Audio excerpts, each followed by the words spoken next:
দেশের 4 অঞ্চলের জন্য সতর্কবার্তা দিয়েছে আবহাওয়া অধিদপ্তর। সংস্থাটি জানায়, দেশের 4টি অঞ্চলের উপর দিয়ে দমকা অথবা ঝড়ো হাওয়া সহ বৃষ্টি কিংবা বজ্রসহ বৃষ্টির আশঙ্কা রয়েছে। এ কারণে কয়েকটি নদীবন্দরকে 1 নম্বর সতর্ক সংকেত দেখাতে বলা হয়েছে।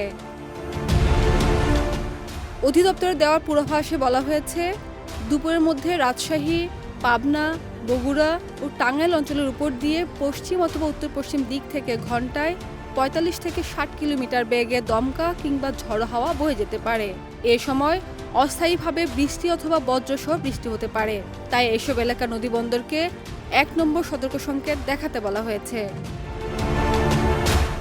এদিকে 8 মে প্রকাশিত আবহাওয়ার সারা দেশের সম্ভাব্য পূর্বাভাসে বলা হয়েছে, 9 মে সন্ধ্যা 6টার মধ্যে রংপুর, রাজশাহী, ঢাকা, খুলনা ও বরিশাল বিভাগের 2-1 জায়গায় অস্থায়ীভাবে দমকা অথবা ঝড়ো হাওয়া এবং বিদ্যুৎ চমকানো সহ বৃষ্টি কিংবা বজ্রসহ বৃষ্টি হতে পারে। দেশে অন্যত্র আবহাওয়া প্রধানত শুষ্ক থাকতে পারে, তবে সারা দেশে দিন ও রাতের তাপমাত্রা প্রায় অপরিবর্তিত থাকতে পারে বলে জানানো হয়েছে। খাদিজা নিপা, দেশ রূপান্তর।